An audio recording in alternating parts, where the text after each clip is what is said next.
Welcome back to the most professional StarCraft 2 with the immovable Protoss. In the blue, it's Dimawa, the wall, Showtime. Stacked up against his Korean counterpart, the Rocky Zerg. In the green, it's Solar. A best of 5 Protoss versus Zerg showdown that'll likely embody not necessarily who wins, but who's left. And all that's left before we get started is for me to beg you for likes, and if you haven't made it there yet, subscribes to appease the great gods of the algorithm. And Jimmy, what are we? One more. 1,427 27 likes on this video, on this cast. I'll cast another one. I'll probably do it anyways. I don't know what else I'd do with my life. But thank you for watching. Hopefully you've had a good day so far. And hopefully it's about to get just a little bit better. Starting things off with the standard fare. Probe comes across, not able to block the base, so Solar will be able to take his Natchery in a timely fashion.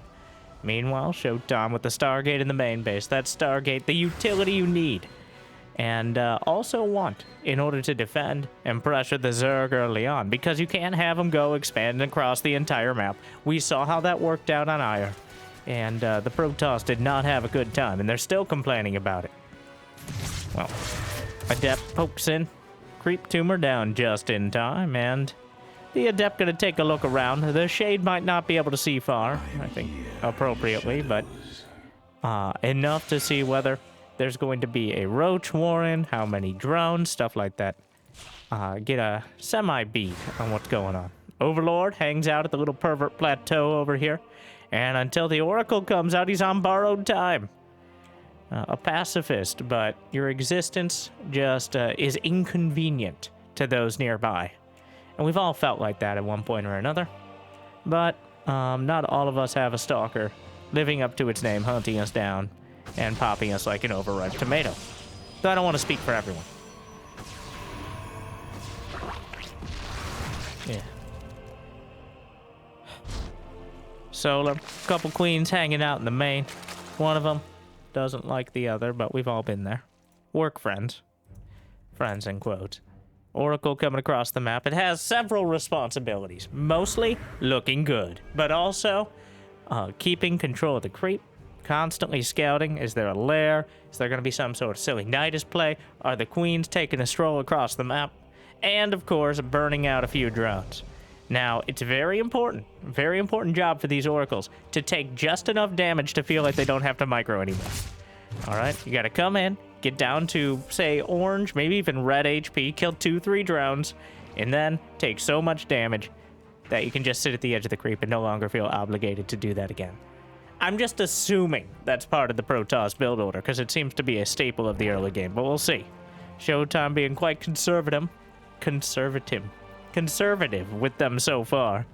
Waiting for the treacles, the triumvirate of oracles, the tricycle. You know, that's actually pretty good. Huh. Well, here we go. One of those oracles gets the requisite damage. 3 drones dead. Zerglings poking and prodding on the other side. I'm sorry, just one Zergling. And now the Shady Bunch heads in towards the natural. 3-4 Adepts. Enough to be a real threat, but usually not enough to be a serious one. But jams himself in that little nook and cranny behind the minerals. Down goes one of the oracles. Pretty big mistake out of Showtime. He's killed 7 drones thus far. But losing an Oracle and all of his Adepts, is that really worth it? And think of the environmental cost. And now, stop thinking about that, as a bunch of Zerglings are on the way across. Third base, there's a sentry. There's an Adept. He's slapping down a couple cannons as well, but Solar doesn't seem to have any intentions of following that up. Instead, droning. He's actually down 5, 6, 8 probes. Actually, he's down 64 probes as he has drones instead. But the worker count looking quite good for Showtime. And you don't need to get a bunch of damage done. Preventing them from ever building drones is the best way to limit the worker count.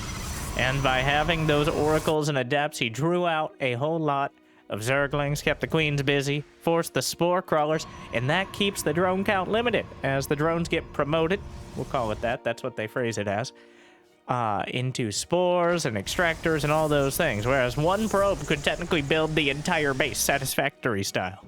Yes, I'm addicted. All right, this is taking time away from my factory. Please like and subscribe so I can get back to it. Oracles darting around. Queen unable to fly and still unhappy about it. Charge nearly complete. So nearly completed. Is completed. Oracle's darting again. Now down to 2. And if he's looking, it's so just casual there. Did he see it? Like, he should have seen it. That's a spire right there. Yeah, he's building phoenixes. Okay, I'm the only one who has face blindness. But the spire in such a casual position, it almost looked like a spore or spine crawler. But if you look closely, no, indeed. It is a spire. A very interesting choice to start out, but it was scouted so early on, Showtime's going to have plenty of time to show that he knows how to counter it. And Phoenix is already on the way. Oracles sliding on by, taking more and more damage, but keeping control of that drone count, keeping Solar honest as a Zerg has ever been, which is, yeah. As Showtime continues to build up. He's got that level of production. As he goes to the 4th base, you really need to scale up your production. Ideally, also adding on splash damage. And that means things like Templar Archives, which he already has, a bunch more gates. You can support very approximately 4 gates per base. If anyone who played Wings of Liberty would tell you. But usually you do a little less, so that way you have the money to progress your tech, continue building up, etc., etc. But as you get to the late game and you start banking up money, you have 4 bases of income, 12, 16, 20 gates even, are sometimes the number that we're looking at. Same thing for Zerg with macro hatches. As you get to 80-something drones, you simply, even with the diligent injects of the very tired queens, you don't have enough larvae to continue building up hydras, zerglings, all these larva intensive. Pretty much anything but, oh no! 2 of the queens assassinated in the center of the map. Meanwhile, the creep is halfway across. Still, no massive engagements as these 2 have juked and jived and chased oracles around, but the loss is minimal. 4 adepts and 2 oracles so far for Showtime, a smattering of units for Solar, but he's lost so many because he's been quite greedy on the field. And in fact, rushing towards Mass Lurker. Less than 10 minutes in, and he's already starting Lurker range. War Prism in the main. Yanking in the Zealot back to the Prism, but he drags a bunch of the Roaches back. Solar's nearly maxed out, but Showtime's doing a great job of keeping the pressure on. There's the adrenal glands. Real shin right there. Lurker range, +2 ranged attack. So filling in all those blanks of a very comprehensive ground army. The Spire was canceled, by the way. I think Solar realized... Ooh. Solar realized that it wasn't going to be a meaningful part of the composition, and he wanted that money back, though he may regret outright canceling it, because later on, having the ability to deal with things like warp prisms is very helpful. But the more immediate issue is a massive lurker drop, headed towards the natural with absolutely no warning here for Showtime, who's going to have a grand total of 1 cannon. And not for long, the lurker's dropping out. They have the range upgrade already completed, making them even more of an annoyance as they slice through the cannon in the mineral line. The Immortals, ooh, a whole bunch of Zerglings were slaughtered, but already replaced. A couple more lurkers into the main. They're getting in, but it's unlikely they're getting out. Oh my god, that's so many Zealots. But he can see all this. Revelation, very helpful. Gonna try to get out with the Overlords. A Storm plus Phoenixes. And the lurkers will be dropped out. The Overlords might not make it. The lurkers still in the main base. 7 probes dead. Traps in a couple lurkers. Storms and annihilates them with the Immortals. Meanwhile, though, the lurkers in the main. 2 lurkers in an incredibly good spot are sometimes more effective than 20 lurkers in a bad one. And this is not a bad example of that. Meanwhile, the Zealot count is growing dramatically. He only has 18 so far, but how many gateways? 11 gates. He did lose 1. 10 more lurkers in production as things continue to ramp up. Fleet Beacon is on the way. as Showtime calls for aid from the Sky Toss, and a similar thought as Solar is inspired yet again. Well, here we go, progressing quickly into the more late game compositions, but we're not there yet, as the ground armies are still very dangerous to one another. 9 Immortals. 2 more Stargates on the way. Obliterates those roaches, but I have a feeling that he's just trying to get rid of them in the first place. Roaches are well past their expiration date. And a lurker! An entire floor of lurkers. Wow. Well, the storms will soften them up. The natural is well entrenched. And while this is a lot of lurkers, they can be surrounded. Plus 3 weapons about to complete, and Showtime is actually looking to deal with this from both angles. He's retreating with the lurkers rather than engage this pincer of Immortals and Archons, and will chase them down. The lurkers will burrow to try to ward off continued attacks from the back. And now a wave of Zealots is warped into the main. Tempest in production. The Zealots continuing. The Spire in the main mineral line. The tech tree could be cut off at the stump. Meanwhile, the Zealots just fighting it out with the Zerglings. Trading quite well. The Roaches finding an opportunity to take out a Nexus. Targeting the Spire. Well, they're doing a lot of damage. One of those Zealots is jammed into their corner, but just barely. They take it out. And the Spire is yet again canceled, one way or another.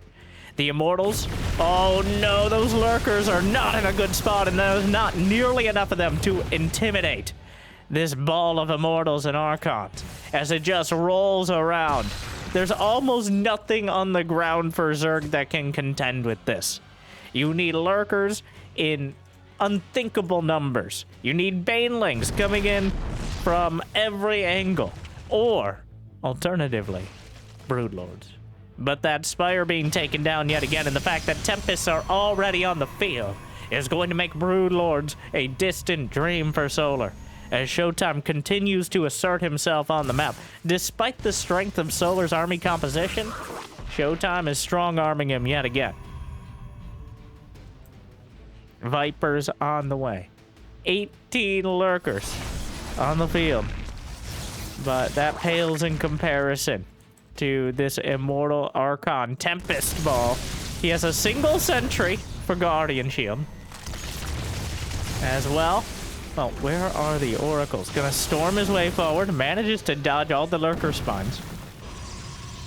Meanwhile, Solar moving in toward the north side. Showtime is not equipped to handle this right now. The army retreating through the center. Will it have time to come up with a flank before this base is taken out?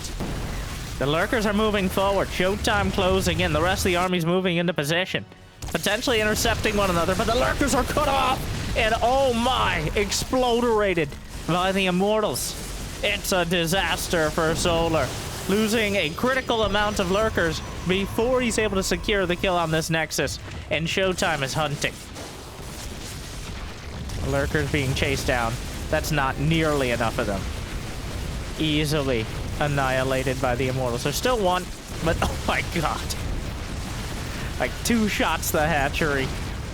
Zergling counterattack. A bit desperate, but there may be an opportunity. Showtime, does he have a warp in at the natural? Zerglings, shield battery overcharge. This setup is so nice for just zoning out the Zerglings. The wall has been created. Zerglings just right-clicked on a Nexus. Not gonna happen. Showtime defends at the third and the outlying bases. Now 15 Corruptors on the way. Where's the Greater Spire? He's actually upgraded. He built the Spire in the same spot. That's the Spire spot. That's where it goes. A lot of players are like that, to be honest. Meanwhile, more lurkers joining the Corruptors. Dunking themselves down at the 5th base. Immortals trying their luck and not feeling lucky right now. The Warp Prism is still in the back corner in the very small spot not spotted by the Overlords. Another battle group of Archons and a couple Immortals. And here comes Solar. Trying to close in yet again. Storm soften up one of the lurker flanks and wash across the board. Now eating into the Corruptors. who will dive on top of the Tempest. I think he's out of Storm. Yanks him in. Get over here. Knocks down a couple more Tempests. Very notably, Showtime has not oh my. Showtime has not invested in any in a mothership. He hasn't opted for that time warp / recall, not bothering with the expense or the relative weakness of it as a fighting unit.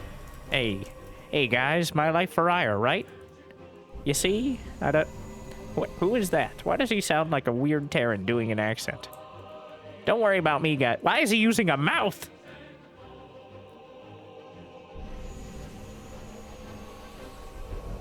Protoss vision is based on movement.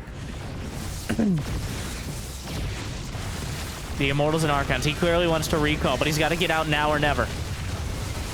Well, loses a lot of the Immortals. A bit of an overcommitment. Recall's out now, but every single Immortal will be called a liar for not living up to its name.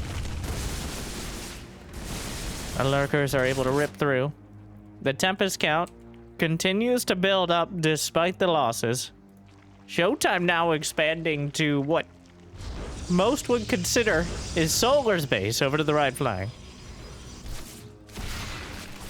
Hydra's cut down, but Zealots in turn. +2 shields on the way. Overall, well, it feels like Solar has stabilized. He was bleeding out, losing pretty much every single fight, and he still has lost over double the gas and 5,000 more minerals. But he has money in the bank and he's maxed out as he progresses those upgrades. He hasn't yet made his Spire great again, and he's still struggling to deal with the masses of Immortal Archon. But overall, doing a lot better than he was just a few minutes ago.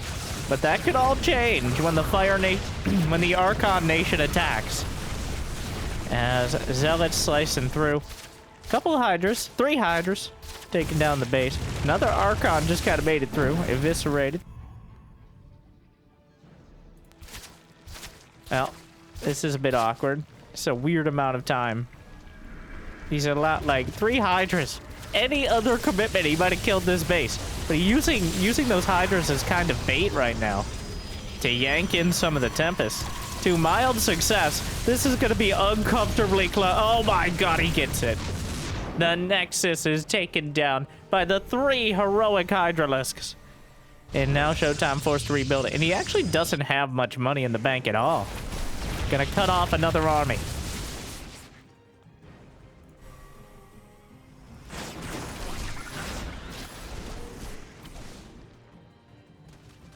Continuing.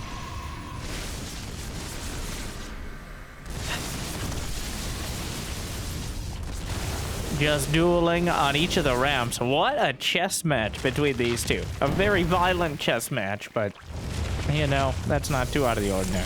The Corruptors being driven back by the storms, but the Tempest being shaved away in turn. If the Immortals and Archons are able to find somewhere without Lurkers, they're going to have a field day with it. The Lurker count at 23 across the board. Down goes another Oracle. Didn't see that one coming. Ooh, a bit of an awkward fight. Lifts up one of the Lurkers. Interrupts it. Unburrows. But Showtime, fighting into a concave of Lurkers. Feels like his progress has been stalled entirely. As Solar continues to make progress on the map.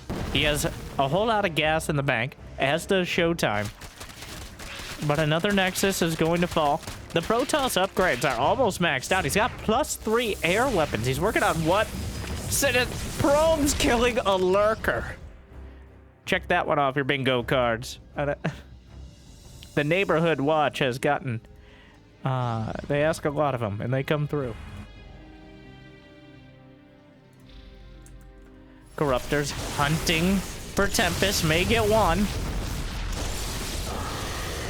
Shaves away some more Corruptors. Stasis catches another Lurker sneaking its way in. Stop right there, criminal scum. Meanwhile, Showtime. Over to the south. with most of his lurkers committed. Still no Greater Spire or Broodlords, but that is just so many lurkers.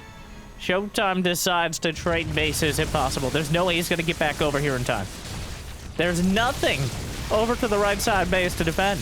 All right, well, a lurker and a spine crawler, but effectively nothing. Zealots made it into the third base where there's almost nothing left to mine, so we'll be cleaned up. A base is taken out on either side, a trade if you would. Same position, and there's the mothership as a potential finishing move, alongside +3 air armor and +3 Protoss shields. Oh, the Templars storm themselves, only a couple able to merge. And still getting chased down. Solar manages to find another weak point. He's doing a great job of probing for areas where either Showtime is weak on the ground or in the air. And so far, Showtime is... well,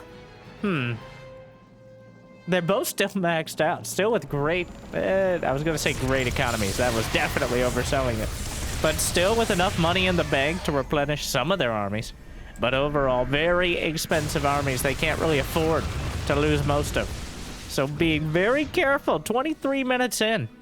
And we're not that much closer to deciding who's going to be taking it. Solar is starting to run out of mining bases, though. That is the main concern. I'm actually surprised he hasn't been just slapping down more hatcheries. He has some money in the bank. Really needs to just be taking the one over to... we're going to call it the 820 o'clock position. And there's the Greater Spire. Better late than never.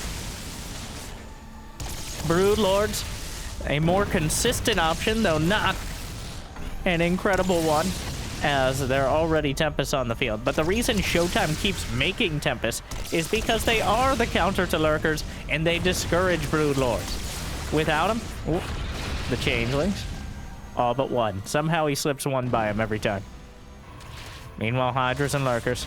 Showtime has 2 mining bases to just 1 of Solar, which, that's almost twice as much.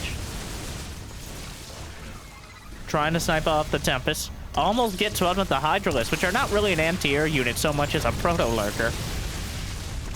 Single lurker sneaks in. Mothership standing by, not getting involved. A storm should be able to actually kill the lurker outright, but only if you can do math. So that rules me out. Couple more Hydras. They've done heroic things so far, but Showtime is locking it down. Trying to snipe off the mothership with the Corruptors. And now the times of plenty have ended. Yes, this war might be fought with Tempests and Archons and Templar, but the next war will be fought with Zealots and Zerglings. At least if this continues.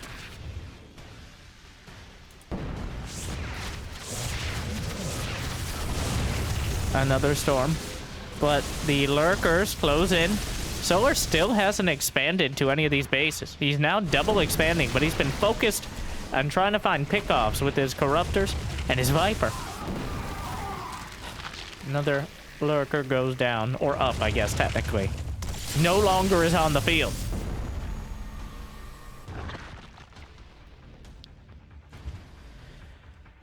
You can really feel how tense it is right now, as both players have these armies that are usually used for constantly trading back and forth, but the economies have gotten so thin they're both very reluctant to commit. The Zerglings struggling to even take down. Those are +3 shield cannons. The only upgrade for Protoss that also applies to buildings, and it only applies to the shields on buildings, so not exactly the most meaningful. But also the Zerglings only have +1 melee, though they do have Adrenal Glands. Well,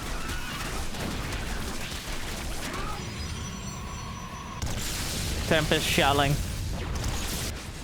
And Solar, in something of a base trade, just goes right up the center. The thing is, now Showtime's hitting his only mining base. I gotta criticize the decision-making here, as Solar is hitting bases that mined out a while ago.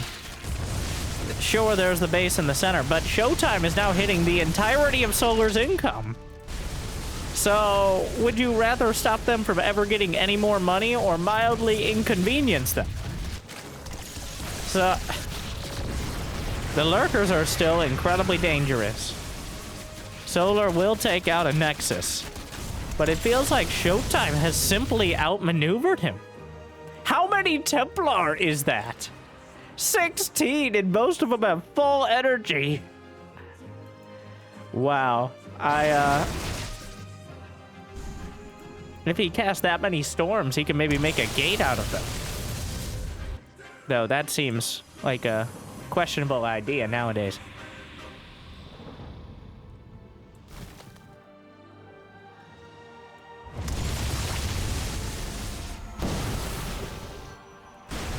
Side storms. Oh, and he just taps out. Check and mate. Showtime with 3 upgrades. Just Solar never found a weak point. He kept probing, but Showtime was the one with the probes all along. Wow, what a decisive victory after a tenuous game for Showtime. And it wasn't carriers. It wasn't like, such a rare game where you actually, like, someone just taps out without a particularly climactic fight. But at the end of the day, if you run out of units, there's no point in trying. Very odd but decisive game. And Showtime just calmly maneuvering his Protoss pieces around and finding himself in a winning position. And on it, well, what do you expect from the wall? Or an aggressive all-in play? Or just a measured adaptive defense that eventually demoralizes your opponent to such an extent they tap out of the game? And that is why he's Demawa.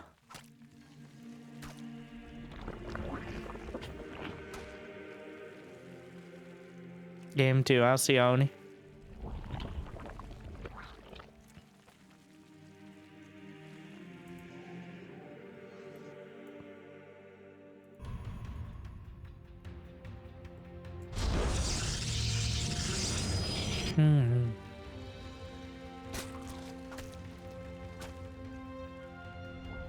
The probe here to flirt with the minerals and harass the drones. You know, typical. The probe they tell you not to worry about.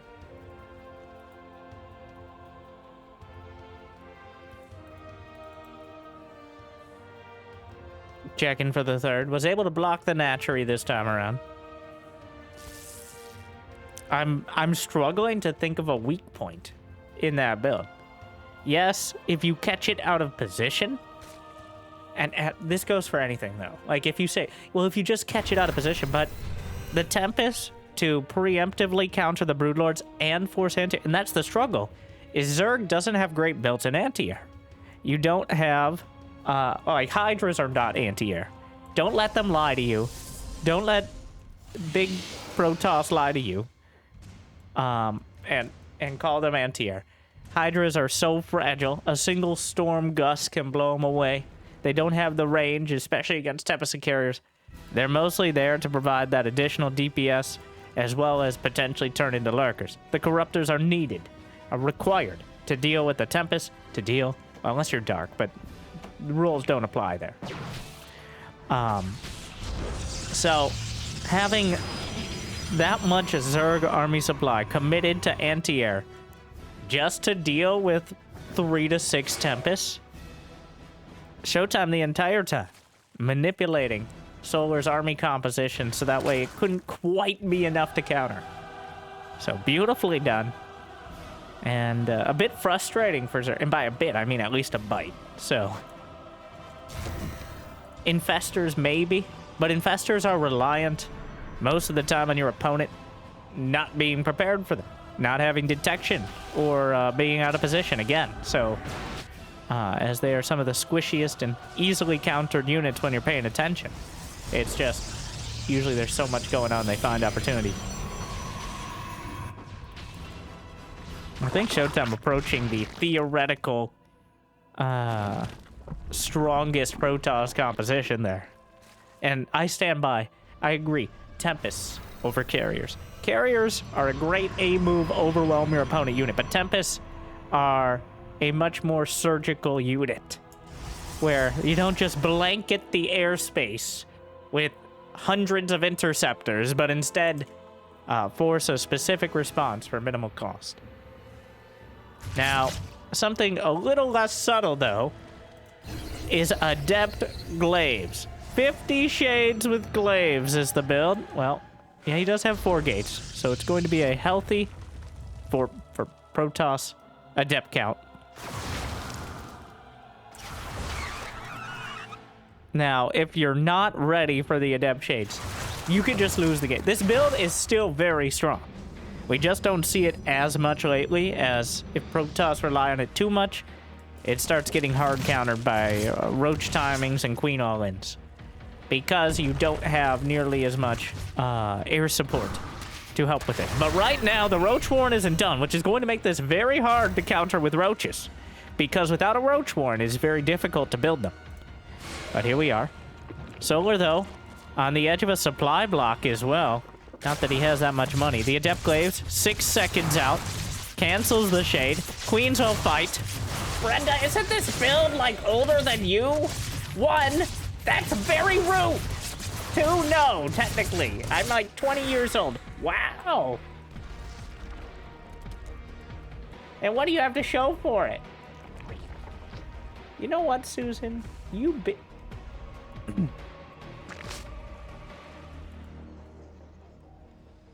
+1 and blink on the way, as the Glaives not yet finding much success. Instead, in typical fashion, Showtime is using this as a massive threat at the sort of Showtime Cleese here that he's hanging over Solar, because you must respect the Glaive, because at any point he may actually commit to the Shade, and if you don't have enough, you lose the game. So that's why Showtime now has more workers, as well as upgrades on the way. Solar trying to find that balance between having enough to defend and also progressing his own economy. He's got the infestation pit. Wow, he's gonna do a proxy gate blink. What a play.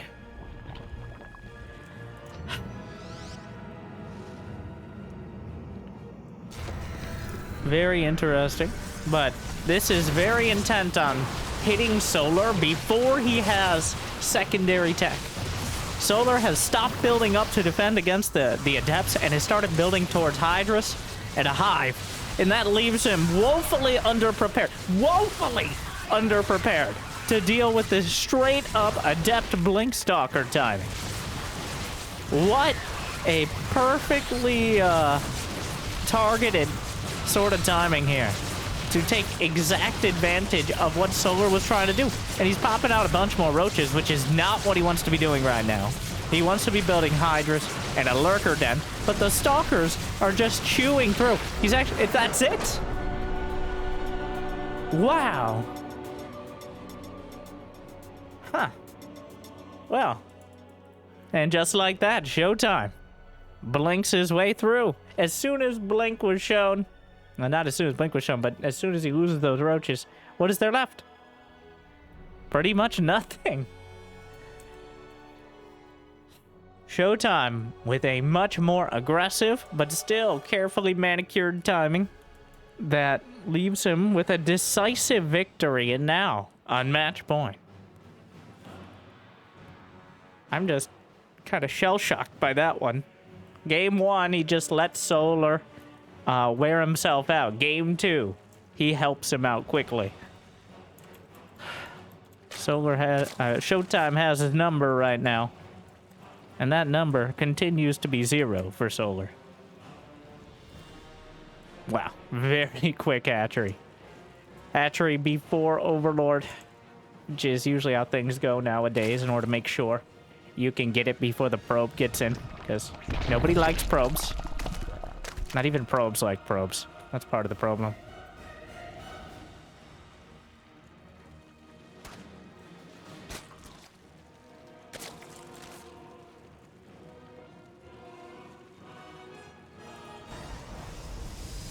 Showtime.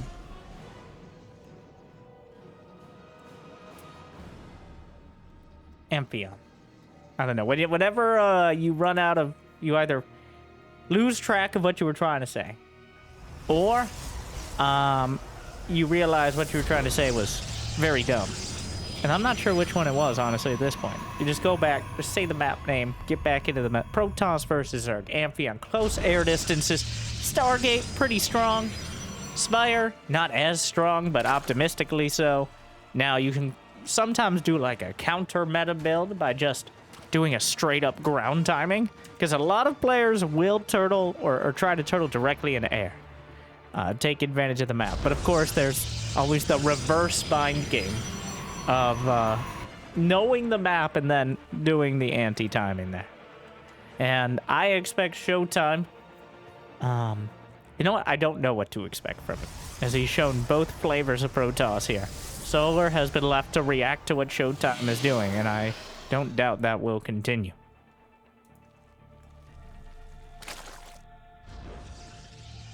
Stargate on the way. Even the adept shade timing, that Stargate just is required. It's just kind of like building a cyber core. The Stargate is almost the next step of that. You really can't do the rest of your build without having a Stargate. You're just risking far too much.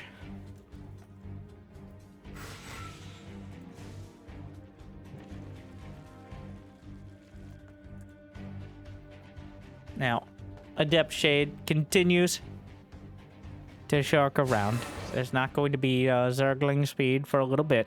Constantly poking in, taking tabs on the drone count. Trying to see if there's a... Really, it's mostly the drone count. Occasionally you can spot other buildings if they're building them, but most Zergs will not. They understand the scenario and try to hide that information. So far, Showtime's been able to get almost all of it throughout the series, though. Oracle on the way.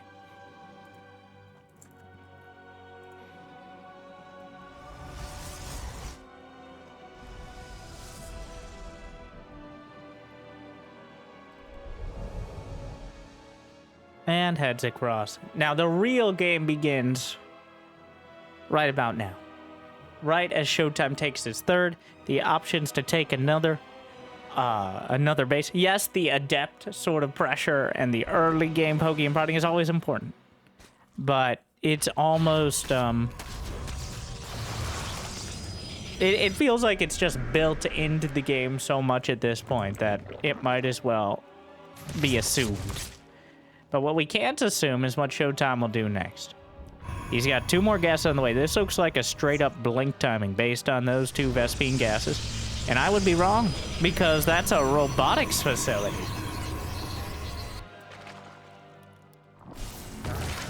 Oracle comes into the main. 2 kills. Actually gets out without taking much hull damage at all. Twilight and Forge behind, but the Robo first is very interesting. The Adepts. Oh, Zergling's able to slip around the corner. Make life very difficult right before it ends. Their favorite thing to do. And all the Adepts will die. More drones dead on the other side to the Oracles. He did not get an Oracle in turn. There's one jammed up against the corner. I don't know where the other Oracle went. How many Moracles did he build? Yeah, one of them. Did he recall? He recalled it from the back corner in order to defend against the Lings. And now we'll spot them on the way across. Charge and +1. So the Robo is for a Warp Prism.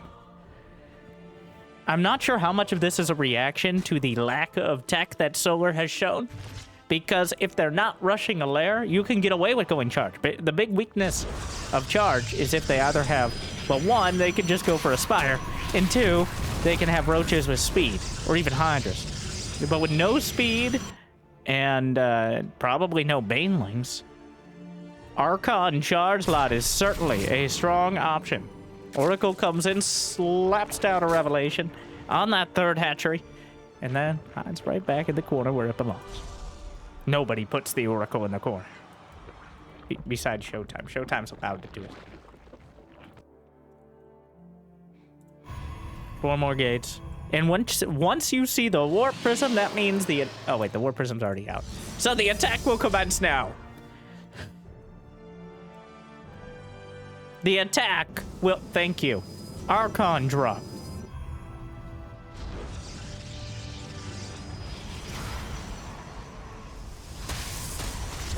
And just continuing. Oh my, slicing.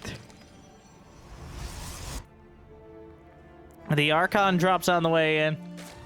Infestation bit on the way, but this is such an awkward timing for Solar.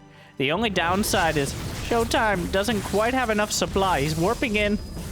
He needs those pylons to finish. Now warping in more. And the Spore Car getting into position, but this is getting real awkward. Sir, this is the Hatchery Owners Association. Respectfully, we'd like you to die. Well said, Brenda. Oh, shut up, Patricia. Shut up. Infestation pit, Hydra Den on the way. Lurkers are the angle, and the Archon drop ends up being just the start of things. There's no way he just stops with the Archon. Yeah, that's a lot of charge lots on the way.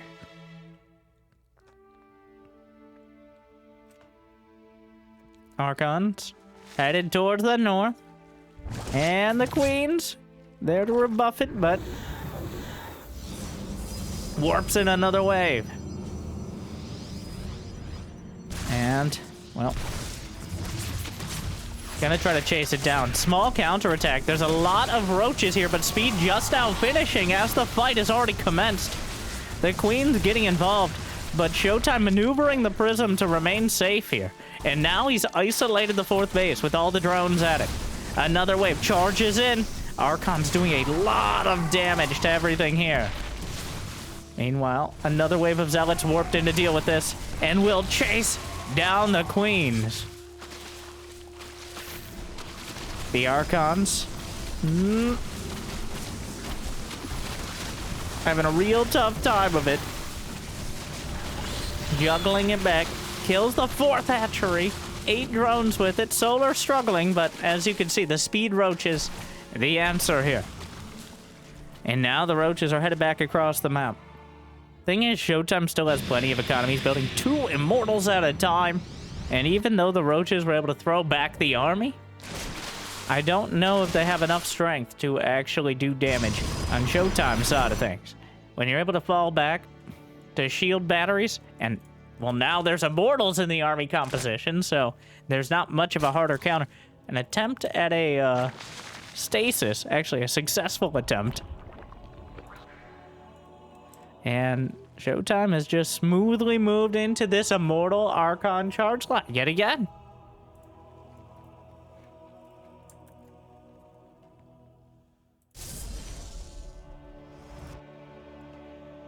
The Immortals and Archons moving across the map. Lurker Den is on the way. Oh, Contaminate on one of the Robos. May slow down some production, but the fact that Showtime is equal on supply at this stage of the game is not a good sign for Solar. This is going to be a tough fight. Force fields are good. Not a single Ravager to break them. Archons just bust through, though, as he moves into the next wave. And wow, that Zerg army is thinning out fast. The Lurkers will finish just in time to meet the GG. As Showtime, with a decisive 3-0 victory, he crushes through and moves us directly into our bonus game. Yes, Showtime versus Reynor. We'll see how Reynor handles it. Reynor, well known for playing Protoss at this point against Zerg. And in fact, preferring it, though he said he'd rather cut off his hand than play Protoss versus Protoss. So it is going to be Protoss versus Zerg here, once again. But a decisive victory over Solar, who just never had the... He never at any point felt like Solar was in control of the situation. He just did not have any options for dealing with it. And Jimmy, Showtime keeping full command of the entire series. But we'll see if Reynor, who is an admittedly more slippery beast, has a better chance against it. He's switched to his true moniker, D-Mawa. I'm not sure why in the same tournament he switched accounts, but here we are. Or maybe just name changed. For those who don't know, who actually play StarCraft, You can change your in-game name once per season by just right-clicking on your profile portrait and changing your name. Unless you want to change it to a barcode, in which case you should uninstall. And then maybe reinstall with StarCraft on Game Pass this November. Now, the game's already free to play multiplayer, so I imagine on Game Pass is just for accessibility, not for console, but instead it's also like Age of Empires and stuff. So that's the news we got. For those who don't know, this November, StarCraft is coming to Game Pass, and that means all the campaigns, and I'm not sure about I doubt co-op commanders. Honestly, I don't even know if you can play the campaign. I assume it's the campaigns for free. You know, I could have looked this up beforehand, but I've been playing StarCraft 2 for over 14 years, so I wasn't really caring, and I own everything. In fact, I'm in the game, but you can own me. Just like and subscribe. But what am I trying to say?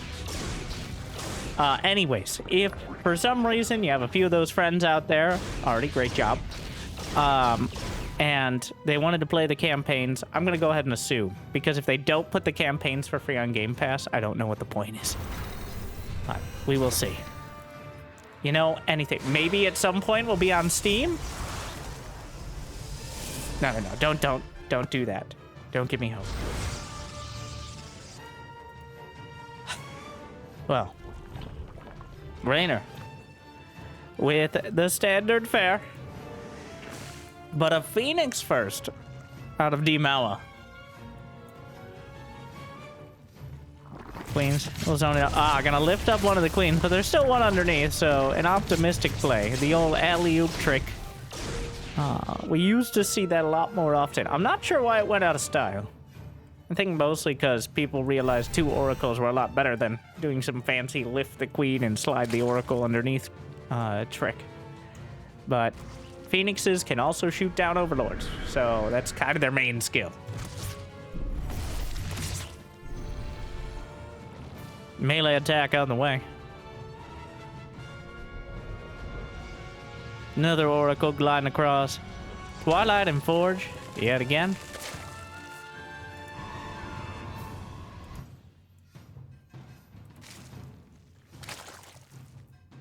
And shooting across at the attack. Shooting? Shading. Either way, a mistake. Back to back fighting it out. The oracle's nowhere to be seen. The adepts abandoned. Definitely not a good trade for the adepts. It could have been worse, but losing all those adepts to Zerglings is far from the intended option. So, Reynor, honestly, I feel like this was just bait for the oracles. Lights them up, knocks out the base. Queens, now far too late to deal with it. More Zerglings across the map. It's going to be Blink and plus one behind. Oracle's angling.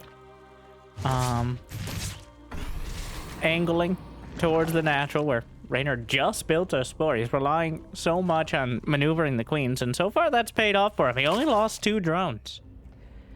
So, a pretty comfortable position. Especially considering he's about to finish a lair. He's got +1 melee. So this will lead quite quickly into Hydralisks, which I imagine is where he's going with this, and so many gases on the way as well. Great Oracle micro out of Showtime, but at the end of the day, not near. Yeah, there's the what? He was getting Overlord speed, so I thought it was going to be a Queen drop, but he cancels it immediately. Has a Hydra Den on the way.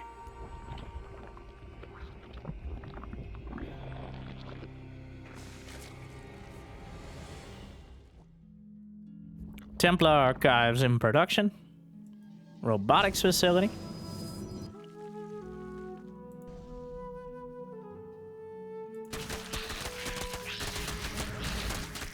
And, well, Oracle takes down the little rocks in between the bases, opens up a better opportunity for a potential counterattack.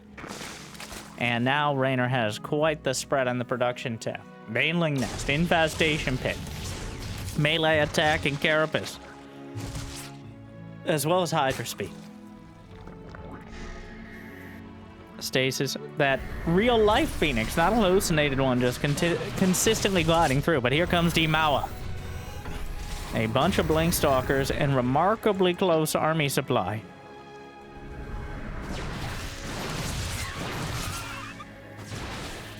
Zergling's looking for an opportunity, but he's just trying to buy time to build up the Hydra count. As Hydras and Zerglings trade incredibly well against Blink Stalkers. If he's able to get the surround on creep, all the better. But Showtime very aware. He's just doing his best to limit Reynor's economy. I mean, why is the Hydra dead here? Oh, if he loses it. It's a matter of principle. Keep it alive, keep the game alive. Hive is on the way. Immortals in production. More gateways being added on. And Reynor has claimed most of the field, but Showtime has a solid economy and a lot of production. I'm gonna pull back on that a little bit. He's just going to 8 gates. He only has 1 Robo and 1 Stargate. So actually, his production is not nearly what it could be and needs to be soon. As +1 air weapons in production. Fleet Beacon is on the way, and here we go again. Working towards +1 air, and likely, well, it depends. He didn't even get a lurker down. Reynor just gonna fight this heads up. Where's the storm? On the front line and the back line simultaneously. Melts through a lot of the Zerglings. A bunch more Zerglings caught in a massive stasis that he's eventually gonna have to deal with here. Morphs an Archon. He's ready, he's waiting. I think he took down, I'm not sure who took down that pylon that was at the wall, but rocks being dismantled as Reynor opens up even more opportunities. The Ultralisk Cavern is on the way. Tempest in production for Showtime. Again, choosing that option that forces the anti-air without costing too much investment. Adrenal glands, +3 melee, +2 carapace as well. And Showtime. I said a warp prism. Is that just one? Just one warp prism, but setting up for a potential counter. Hydras.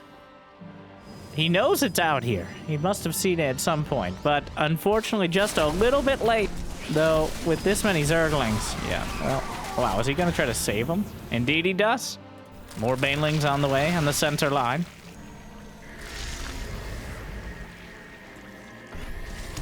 Reynor zoning. Being zoned, rather. But he's got so much out there. 90 Zerglings, a couple dozen Banes. Scouting Stalker taken out. That War Prism still in the top left corner. Not even on the mini-map, really.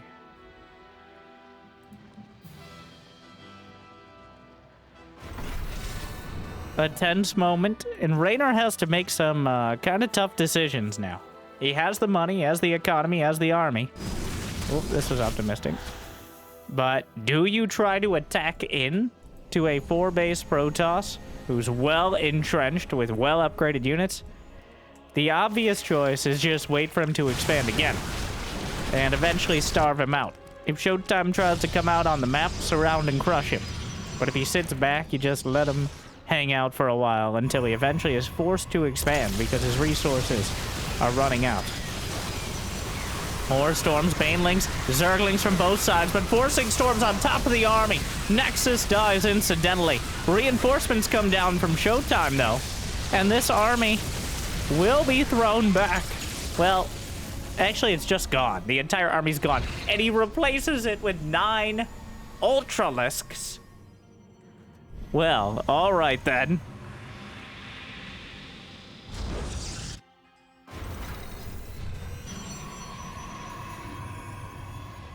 That is certainly how many immortals on the ground? Just 1. He actually managed to reduce the immortal count to critically low levels, which is the best time to bring the ultras out. Though he doesn't have chitinous plating, he neglected the upgrades, and now Showtime's counterattack. And the Zerglings get into the natural. They get into the main. They're gonna start dismantling the infrastructure. The probes are dying, as are the drones, as, oh my god, the ultras pop out. Looking to chase it down. The immortal, nope, nope, nope, nope. Immortal on the wrong side of things here, though drawing several Ultras away. May save the day for the rest of the units, but the main base is being dismantled. The natural was gutted. 4 gateways are depowered. There's still that prism in the corner, but Showtime is down 50 supply and now has no money with which to replace it. I don't know what's going on in there, but clearly everyone's very uncomfortable with the situation.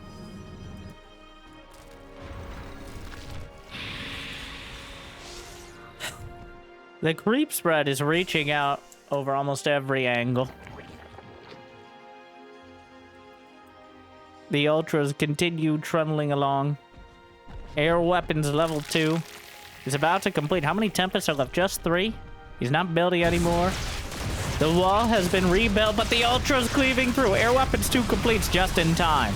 The Immortals blasting through some of the Ultras, but there's more where that came from. No Immortals on this side. Storm is good, but those Ultras are just so tanky. Ultras coming in again, and Showtime is stretched too thin. Reynor collapsing on the 5th base yet again. Zoning with a couple Ultras and cleaving with the rest. Takes out the Nexus. And Showtime, well, Reynor helped him out by killing a bunch of his probes and delaying the time at which he'll mine out. But not sure that's exactly what helping means. Did he get Ultra speed? Indeed he did. The Queen's patching up the Ultras.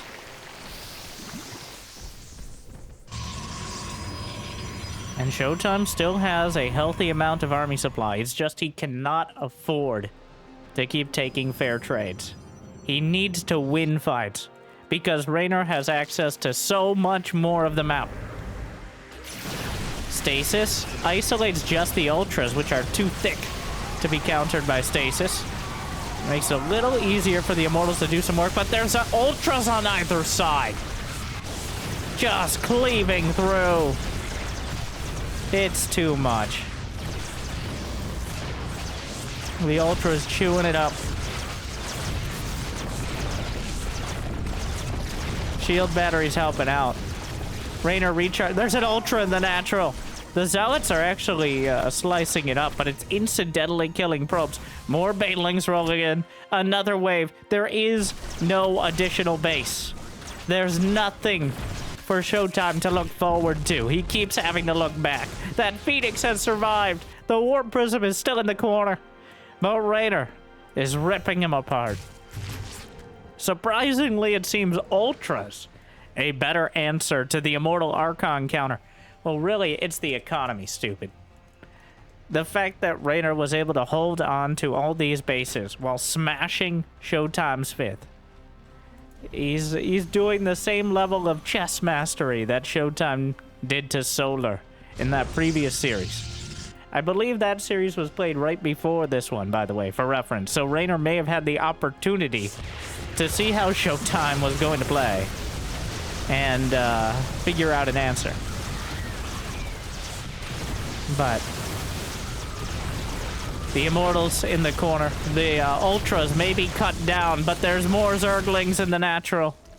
Again, Showtime is winning battles, but he's losing the war. He continually gets dragged back. More gates depowered, not like he could build out of them. Reynor, well, he's lost so many Ultras. He's lost 20 Ultras. So things are getting a bit dicier.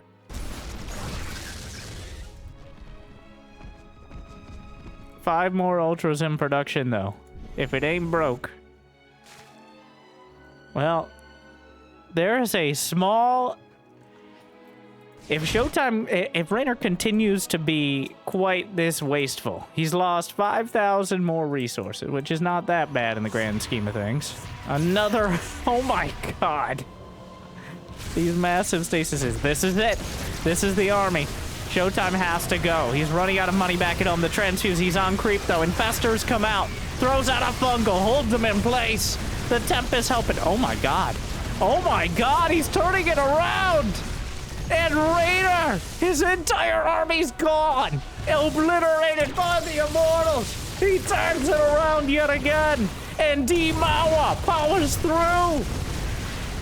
Reynor The Ultras were not enough! The Immortals are far too much! And Showtime may have done it yet again! I was singing his praises, but the choir has gone silent.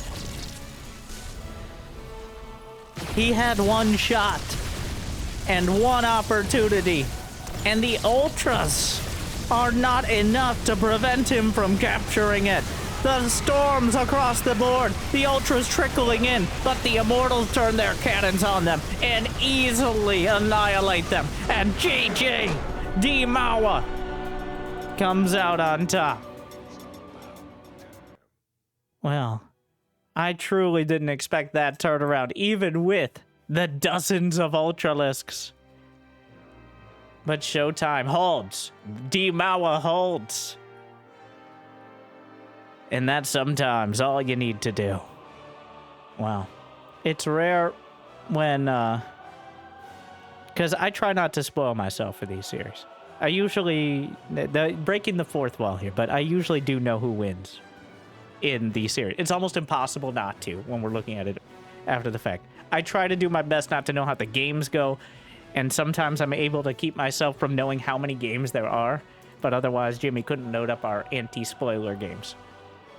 But it's truly great when we get one of those opportunities where the game turns around just like that. I mean, in the most predictable fashion if it ever was going to. But still, unexpectedly. So hopefully you enjoyed. You made it this far to the very end, the last part of the video, which, fun fact, you're in the top 50% of viewers. Because over 50% of viewers have tuned out by the last game, which is pretty depressing. But the best 50% of viewers. So, thank you for watching, truly. I hope you enjoyed. If you got the means and motivation to be awesome, check out Patreon or YouTube membership. And thank you to Bellum, Jen's Elite in Bulgaria for putting on that tournament at Zagora yet again. Been enjoying so many of the games from it. And I hope to see you next time. Thank you for watching. Good luck, have fun. Stay chill.